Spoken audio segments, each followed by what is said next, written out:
The Domain of Arnheim by Edgar Allan Poe. The usual approach to Arnheim was by the river.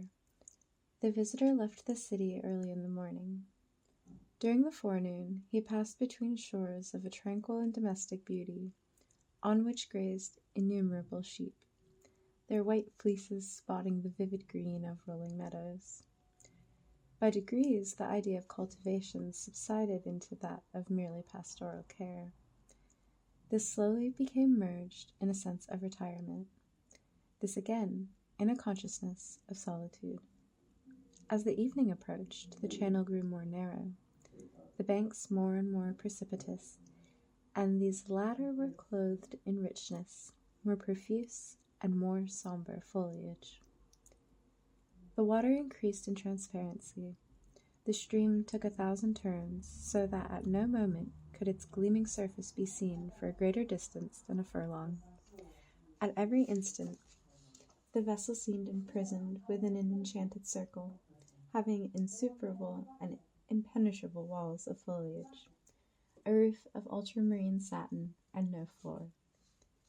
The keel balancing itself with admirable nicety on that of a phantom bark, which, by some accident having been turned upside down, floated in constant company with the substantial one, for the purpose of sustaining it. The channel now became a gorge, although the term is somewhat inapplicable, and I employ it merely because the language has no word which better represents the most striking, not the most distinctive feature of the scene. The character of gorge was maintained only in the height and parallelism of the shores. It was altogether lost in their other traits. The walls of the ravine, through which the water still tranquilly flowed, arose to such an elevation, and were so precipitous as in a great measure to shut out the light of day, while the long plume-like moss which depended densely from the intertwining shrubberies overhead gave the whole chasm an air of funereal gloom. The windings became more frequent and more intricate, and seemed often as returning in upon themselves, so that the voyager had long lost all idea of direction. Having threaded the mazes of this channel for some hours, the gloom deepening every moment, a sharp and unexpected turn of the vessel brought it suddenly, as if dropped from heaven, into a circular basin of very considerable extent, when compared with the width of the gorge. The visitor shooting suddenly into this bay from out the gloom of the ravine is delighted, but astounded by the full orb of the declining sun, which he had supposed to be already far below the horizon, but which now confronts him, and forms the sole termination of an otherwise limitless vista, seen through another chasm-like rift in the hills. But here the voyager quits the vessel, which has borne him so far, and descends into a light canoe of ivory, stained with arabesque devices in vivid scarlet, both within and without. The poop and beak of this boat arise high above the water, with sharp points, so that the general form is that of an irregular crescent. It lies on the surface of the bay with the proud grace of a swan. On its ermined floor reposes a single feathery paddle of satin wood, but no oarsman or attendant is to be seen. The guest is bidden to be of good cheer, that the fates will take care of him. The larger vessel disappears, and he is left alone in the canoe, which lies apparently motionless in the middle of the lake. While he considers what course to pursue, however, he becomes aware of a gentle movement in the fairy bark. It slowly surges itself around until the prow points towards the sun.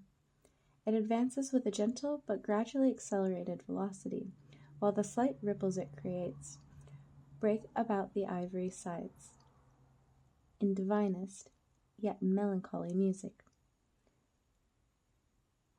The divinest melody, and seem to offer the only possible explanation of the soothing yet melancholy music, for whose unseen origin the bewildered voyager looks around him in vain.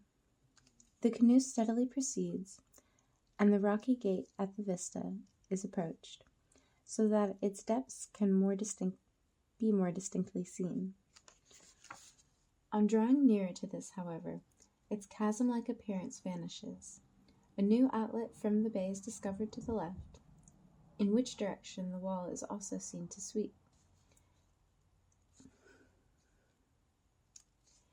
Still following the general course of the stream, down this new opening the eye cannot penetrate very far, for the stream, accompanied by the wall, still bends to the left until both are swallowed up. Floating gently onward, but with a velocity slightly augmented, the voyager, after many short turns, finds his progress apparently barred by a gigantic gate, or rather door of burnished gold, elaborately covered and fretted, and reflecting the direct rays of the now fast sinking sun, with an effulgence that seems to wreathe the whole surrounding forest in flames. This gate is inserted in the lofty wall, which here appears to cross the river at right angles.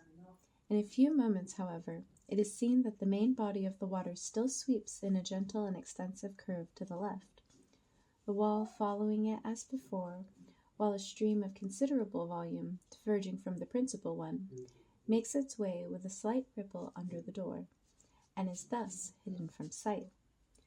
The canoe falls into the lesser channel and approaches the gate.